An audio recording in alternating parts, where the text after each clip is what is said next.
Hi friends, R4iലേക്ക് എല്ലാവർക്കും സ്വാഗതം. Future growth potential സാധ്യതയാണ് ഇൻവെസ്റ്റേഴ്സ് തങ്ങളുടെ സ്റ്റോക്ക് സെലക്ഷനിൽ ഏറ്റവും പ്രധാനമായിട്ടുള്ള ഒരു പരിഗണന നൽകാറുള്ളത്. അത്തരത്തിൽ ഡിമാൻഡ് നേടുന്ന ഒരു സെക്ടറാണ് റെയർ എർത്ത് മാഗ്നറ്റ്സിന്റെ ആ ഒരു സെക്ടർ.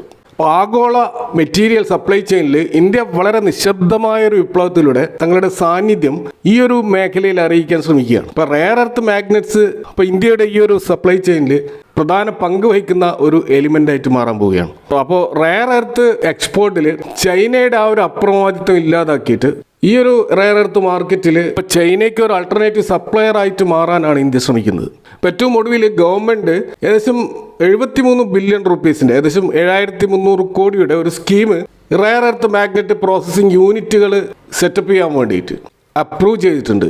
അപ്പോൾ ഇത് അടുത്ത് തന്നെ യൂണിയൻ ക്യാബിനറ്റിന്റെ പരിഗണനയിലേക്ക് വരികയാണ്. അപ്പോൾ ഈ റെയർ എർത്ത് മാഗ്നറ്റ്സ് അതിന്റെ ശാസ്ത്രീയമായ നാമം നിയോ ഡൈമിയം അയൺ ബോറോൺ, ഇതാണ് ആ ഒരു മാഗ്നറ്റ്സിന്റെ പേര്. അപ്പോൾ ഇത് എക്സ്ട്രീംലി സ്ട്രോങ് ആയിട്ടുള്ള ഒരു പെർമനന്റ് മാഗ്നറ്റ് ആണ്. അപ്പോൾ ഇത് വളരെ ക്രിട്ടിക്കൽ ആയിട്ടുള്ള ഒരു കമ്പോണന്റ് ആയിട്ട് പ്രത്യേകിച്ച് ഇലക്ട്രിക് മോട്ടോറുകളിൽ ഉപയോഗിക്കുകയാണ്. അപ്പോൾ ഇതിൻ്റെ ഒരു ഇൻഡസ്ട്രിയൽ സെഗ്മെന്റ് എന്ന് പറയുന്നത് ഇലക്ട്രിക് വെഹിക്കിൾ മോട്ടോറുകളിൽ, അതുപോലെ വിൻഡ് ടർബൈൻ മോട്ടോറുകൾ, അതുപോലെ എയറോസ്പേസ് ഡിഫൻസ് സിസ്റ്റത്തിൽ, മെഡിക്കൽ ഡിവൈസുകളിൽ, അതുപോലെ കൺസ്യൂമർ ഇലക്ട്രോണിക്സ് പ്രത്യേകിച്ച് സ്മാർട്ട് ഫോണിലും ഹെഡ്ഫോണിലും ഒക്കെ ഇത് ഉപയോഗിക്കുന്നുണ്ട്. അപ്പോൾ ഇത് വളരെ സ്മോൾ ആയിട്ടുള്ള ഒരു മാഗ്നറ്റ് ആണെങ്കിലും ഇതിൻ്റെ പവർ എന്ന് പറയുന്നത് വളരെ ശക്തമാണ്. ഇപ്പോൾ ലൈറ്റ് വെയിറ്റ് ആയിട്ടുള്ള അതിൻ്റെ ആ ഒരു യൂസർ ഈസിനെസ് കാരണം ഇത് ആധുനിക സാങ്കേതിക വിദ്യയിൽ ആ ഒരു ടെക്നോളജിയിൽ ഒഴിച്ചുകൂടാനാവാത്ത ഒരു കമ്പോണൻ്റ് ആയിട്ട് മാറിയിരിക്കുകയാണ്. അപ്പോൾ ഈ മാഗ്നറ്റ്സിൻ്റെ ഏകദേശം 90% ഗ്ലോബൽ സപ്ലൈ ഇപ്പോൾ ചൈന ഡോമിനേറ്റ് ചെയ്യുന്ന ഒരു മാർക്കറ്റാണ്. അപ്പോൾ അവർ ലോകത്തുള്ള പല രാജ്യങ്ങളിലും പ്രത്യേകിച്ച് അമേരിക്കയിലും യൂറോപ്യൻ രാജ്യങ്ങളിലും മാത്രമല്ല ഇന്ത്യയിലും ചൈന തന്നെയാണ് ഈ ഒരു കോമ്പോണന്റ് സപ്ലൈ ചെയ്യുന്നത്. ഇപ്പോൾ ഈ ട്രേഡ് വാറുമായി ബന്ധപ്പെട്ട് ചൈനയ്ക്ക് അമേരിക്കയുടെ മേൽ കിട്ടുന്ന ഒരു അപ്പർ ഹാൻഡ് എന്ന് പറയുന്നത് ഈ റെയർ എർത്ത് മെറ്റലുമായിട്ട് വെച്ചിട്ടുള്ള ഒരു ബാർഗെയിനിങ് ആണ്. അപ്പോൾ ഇതിപ്പോൾ ഇന്ത്യ തിരിച്ചറിഞ്ഞിരിക്കുകയാണ്. അതിൻ്റെ ഭാഗമായിട്ടാണ് ഗവൺമെൻറ് ഇത്തരത്തിലുള്ള ഒരു ഇനീഷ്യേറ്റീവ് എടുക്കുന്നത്. അപ്പോൾ അതുകൊണ്ടാണ് ഇപ്പോൾ 7300 കോടിയുടെ ഒരു സ്പെൻഡിങ് ഈ ഒരു മേഖലയിലേക്ക് ഗവൺമെൻറ് അപ്രൂവ് ചെയ്തിട്ടുള്ളത്. അപ്പോൾ ഇവിടെ ഗവൺമെൻറ്റിൻ്റെ പ്ലാൻ ക്യാപിറ്റൽ എക്സ്പെൻഡിച്ചർ 65 ബില്യൺ റുപ്പീസാണ്, അതുപോലെ ഓപ്പറേഷണൽ എക്സ്പെൻഡിച്ചർ 8 ബില്യൺ റുപ്പീസുമാണ്. അപ്പോൾ ഇവിടെ ഗവൺമെൻറ് ഉദ്ദേശിക്കുന്നത് അഭ്യന്തരമായിട്ട് ഈ നിയോ ഡൈമിയം പ്രസിഡോമിയം ഓക്സൈഡ് അതിനെ കൺവേർട്ട് ചെയ്തുകൊണ്ട് നിയോ ഡൈമിയം അയൺ ബോറോൺ മാഗ്നറ്റുകൾ ഉണ്ടാക്കുക, ആ ഒരു പ്രോസസ്സാണ് ഇവിടെ ഉദ്ദേശിക്കുന്ന ആ ഒരു മാനുഫാക്ചറിങ് പ്ലാൻ. അപ്പോൾ ഈ റയർ എർത്ത് പെർമനന്റ് മാഗ്നറ്റ് അഥവാ REPM അതിൻ്റെ പ്രൊഡക്ഷൻ എന്ന് പറയുന്നത് ഒരു നീണ്ട ഒരു പ്രോസസ്സാണ്. അതിൻ്റെ ഒന്നാമത് അത് മൈൻ ചെയ്യണം, അതിനെ ബെനിഫിഷ്യേഷൻ ചെയ്യണം, അതിനുശേഷം പ്രോസസ്സിങ് ചെയ്യണം, അതിനുശേഷം എക്സ്ട്രാക്ഷൻ, അതിനുശേഷം റിഫൈനിങ്. അപ്പോൾ ആ റിഫൈനിങ്ങിലൂടെ ഇതിനെ റയർ എർത്ത് ഓക്സൈഡായിട്ട് മാറ്റണം. അതിനുശേഷം അത് മെറ്റലും അലോയ് ആയിട്ട് കമ്പൈൻ ചെയ്യണം. ഇതാണ് ആ ഒരു മാഗ്നറ്റ് മാനുഫാക്ചറിൻ്റെ ഒരു നീണ്ട ഒരു പ്രോസസ്സ്. അപ്പോൾ ഈ ഒരു പ്രോഗ്രാമിലൂടെ ഗവൺമെൻറ് ഉദ്ദേശിക്കുന്നത് ഏകദേശം 6000 ടണ്ണോളം പ്രൊഡക്ഷൻ കപ്പാസിറ്റി ഉള്ള പ്ലാന്റുകൾ സ്ഥാപിക്കാനാണ്. അപ്പോൾ ഇന്ത്യയുടെ ആ ഒരു ഡൊമസ്റ്റിക് ഡിമാൻഡും ഏകദേശം അടുത്ത 7 വർഷത്തേക്ക് ഉദ്ദേശിക്കുന്നത് ഈ ഒരു വോളിയമാണ്. അപ്പോൾ അതുകൊണ്ട് തന്നെ ഈ ഒരു മേഖലയിൽ പ്രൈവറ്റ് പബ്ലിക് പാർട്ടിസിപ്പേഷനോട് കൂടിയിട്ട് ഒരു ഇനീഷ്യേറ്റീവാണ് ഗവൺമെൻറ് ഉദ്ദേശിക്കുന്നത്. അപ്പോൾ ഈ ഒരു സാഹചര്യത്തിൽ നമുക്ക് വാച്ച് ചെയ്യാൻ പറ്റുന്ന ചില സ്റ്റോക്കുകളെ കുറിച്ചാണ് ഇവിടെ സംസാരിക്കുന്നത്. അതിലൊന്ന് GMDC ആണ്.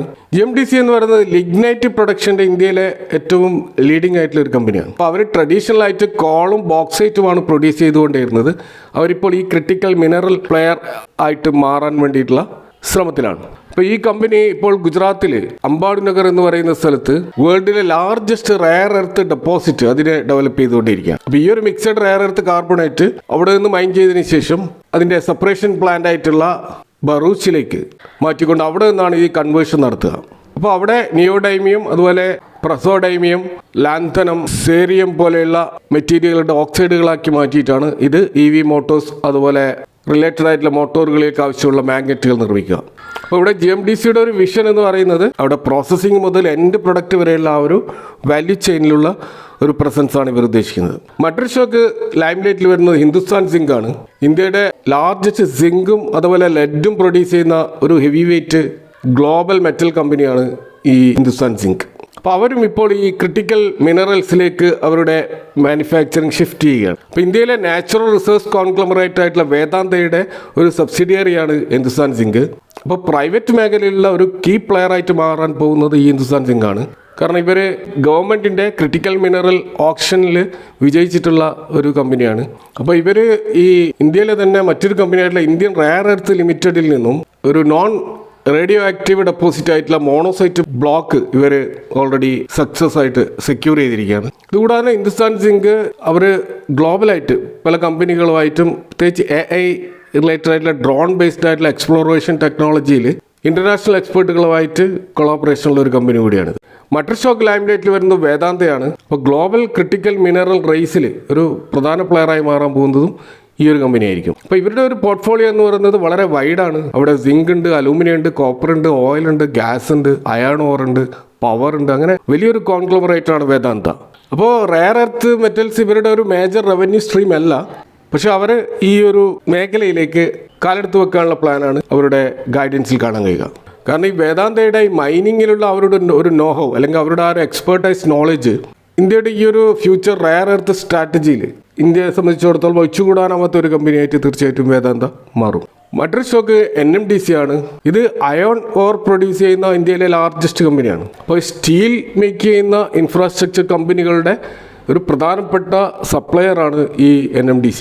FY 25 അവർ 441 മില്യൺ ടൺ അയൺ ഓറാണ് പ്രൊഡ്യൂസ് ചെയ്തിട്ടുള്ളത്. അപ്പോൾ ഈ റെയർ എർത്ത് എന്ന് പറയുന്നത് NMDCയുടെ ഒരു പ്രധാനപ്പെട്ട ഒരു ഓപ്പറേഷൻ അല്ലെങ്കിലും ഗവൺമെന്റ് ഓണർഷിപ്പിലുള്ള പ്രത്യേകിച്ച് പല ജോഗ്രഫിക്കൽ റീച്ചുള്ള ഒരു കമ്പനി എന്നുള്ള നിലക്ക് സ്വാഭാവികമായിട്ട് NMDC ഒരു നാച്ചുറൽ കാൻഡിഡേറ്റ് ആവാനുള്ള എല്ലാ സാധ്യതയുമുണ്ട്. അതുകൊണ്ട് തന്നെ ഇന്ത്യയുടെ ഒരു റെയർ എർത്ത് മാഗ്നറ്റ് മിഷനിൽ ഒരു പ്രധാനപ്പെട്ട ഒരു PSU കമ്പനിയായിട്ട് ഇത് മാറിയേക്കും. കൂടാതെ ഇതൊരു സീറോ ഡെപ്റ്റ് ക്യാഷ് റിച്ച് ബാലൻസ് ഷീറ്റുള്ള ഒരു ഗവൺമെൻറ് കമ്പനിയാണ്. അപ്പോൾ തീർച്ചയായിട്ടും അവർ അഗ്രസീവായിട്ട് ഈ ഒരു മേഖലയിലേക്ക് ഇറങ്ങാനുള്ള സാധ്യതയാണ് കാണുന്നത്. മറ്റൊരു സ്റ്റോക്ക് നാൽക്കോ ആണ്. അലൂമിനിയം പ്രൊഡക്ഷന് പേര് കേട്ട ഒരു കമ്പനിയാണ് നാൽക്കോ. അപ്പോൾ ഇവർക്ക് ഡൊമസ്റ്റിക് ആയിട്ടും ഓവർസീസ് വെഞ്ചേഴ്സിലും ക്രിട്ടിക്കൽ മിനറൽസ് സെഗ്മെന്റിലേക്ക് ഫ്യൂച്ചർ പ്ലാനുകൾ തയ്യാറായിക്കൊണ്ടിരിക്കുകയാണ്. അപ്പോൾ ഇവർ 5ഓളം ലിത്തിയം മൈനിങ് ഇന്ത്യയിൽ നേടിയെടുത്ത ഒരു കമ്പനിയാണ്. അപ്പോൾ ഇവർ ഓസ്ട്രേലിയയിലും ഇത്തരത്തിലുള്ള ഒരു ലിത്തിയം റിഫൈനിങ് ഓപ്പറേഷൻസ് പ്ലാൻ ചെയ്യുന്നുണ്ട്. അപ്പോൾ സ്വാഭാവികമായിട്ടും ഇന്ത്യയിൽ ഒരു ക്രിട്ടിക്കൽ മിനറൽ ബ്ലോക്കുകൾ തീർച്ചയായിട്ടും ഈ കമ്പനി അക്വയർ ചെയ്യാനുള്ള എല്ലാ സാധ്യതയുമാണുള്ളത്. അതുകൂടാതെ ഇവർ മറ്റൊരു ക്രിട്ടിക്കൽ മിനറൽ ആയിട്ടുള്ള ഗാലിയം അതിൻ്റെ എക്സ്ട്രാക്ഷനുമായി ബന്ധപ്പെട്ട് വർക്ക് ചെയ്തുകൊണ്ടിരിക്കുന്നുണ്ട്. അപ്പോൾ അതിൻ്റെ ഒരു കമേഴ്ഷ്യൽ പ്രൊഡക്ഷൻ നെക്സ്റ്റ് 2 ഇയേഴ്സിൽ ആരംഭിക്കുമെന്ന് അവരുടെ ഗൈഡൻസിൽ കാണാം. റെയർ എർത്ത് മാഗ്നറ്റിൻ്റെ ആ ഒരു വാല്യൂ ചെയിനിൽ ഈ ലിത്യവും ഗാലിയവും ഒരു പ്രധാനപ്പെട്ട റോള് വഹിക്കുന്നുണ്ട്. അപ്പോൾ ഈ നിയോ ഡൈമിയം അയൺ ബോറോൺ അഥവാ നമ്മൾ ഈ പറയുന്ന റെയർ എർത്ത് മാഗ്നറ്റിൻ്റെ ആ ഒരു പ്രൊഡക്ഷൻ ഈ ഗാലിയം ആഡ് ചെയ്യപ്പെടുമ്പോൾ ഇതിൻ്റെ ഒരു പെർഫോമൻസ് അത് എൻഹാൻസ് ചെയ്യും എന്ന് കണ്ടെത്തിയിട്ടുണ്ട്. അപ്പോൾ അതിൻ്റെ ആ ഒരു സ്ട്രെങ്ത് കൂട്ടാനും കൂടാതെ തെർമൽ സ്റ്റെബിലിറ്റി ഉയർത്താനും ഈ ഒരു ഗാലിയം ഹെൽപ്പ് ചെയ്യും. അതിൻ്റെ അടിസ്ഥാനത്തിൽ നാൽക്കോ ഇവിടെ ലൈംലൈറ്റിൽ വരികയാണ്. ഏറ്റവും അവസാനമായിട്ട് മറ്റൊരു സ്റ്റോക്ക് സോണ കോംസ്റ്റാർ ആണ്. അപ്പോൾ ഇവർ ഓട്ടോ കമ്പോണൻറ്റ്സ് നിർമ്മിക്കുന്ന ഒരു കമ്പനിയാണ്. സ്ലോലി അവർ EV വെഹിക്കിൾ മേഖലയിൽ പ്രവർത്തിച്ചു കൊണ്ടിരിക്കുന്ന ഒരു കമ്പനി കൂടിയാണ്. അപ്പോൾ ഇവരുടെ ഇപ്പോഴത്തെ ലാർജ് പോർഷൻ ഓഫ് റവന്യൂ വരുന്നത് ബാറ്ററി ഇലക്ട്രിക് വെഹിക്കിളിൽ നിന്നാണ്. അപ്പോൾ ഇവർ ഇന്ത്യയിലെ ഏറ്റവും അധികം ഈ റെയർ എർത്ത് മാഗ്നറ്റ് ഇമ്പോർട്ട് ചെയ്യുന്ന ഒരു കമ്പനിയാണ്. അപ്പോൾ അതുകൊണ്ട് തന്നെ ഇവർ ഇന്ത്യയിൽ തന്നെ ഈ ഒരു ക്രിട്ടിക്കൽ കമ്പോണൻറ്റിൻ്റെ ഡൊമസ്റ്റിക് പ്രൊഡക്ഷൻ ആരംഭിക്കാനുള്ള ശ്രമങ്ങൾ തുടങ്ങിയിട്ടുണ്ട്.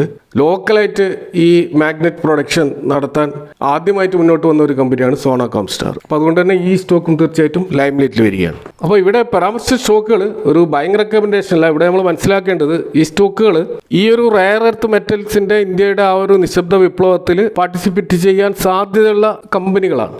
അപ്പോൾ ഏകദേശം 4010 ടണ്ണിൻ്റെ ഒരു ഡൊമസ്റ്റിക് ഡിമാൻഡാണ് ഈ റെയർ എർത്ത് മാഗ്നറ്റിലുള്ളത്. അത് 2030 ആകുമ്പോൾ 8220 ഏകദേശം ഡബിൾ ഈ റെയർ എർത്ത് മെറ്റൽസ് ആവശ്യമുണ്ട് എന്നാണ് കണക്കുകൾ സൂചിപ്പിക്കുന്നത്. തീർച്ചയായിട്ടും ഈ സ്റ്റോക്കുകളുടെ ഡിമാൻഡ് തീർച്ചയായിട്ടും ഉണ്ട്. പക്ഷേ അവിടെ നമ്മൾ മനസ്സിലാക്കേണ്ടത് ഇത് ഹൈലി ക്യാപിറ്റൽ ഇൻറ്റൻസീവ് ആയിട്ടുള്ള ഒരു ബിസിനസ്സാണ്. അതുകൊണ്ട് തന്നെ ഇതിൻ്റെ ആ ഒരു ഫലം കിട്ടാൻ കുറച്ച് സമയം എടുത്തേക്കാം.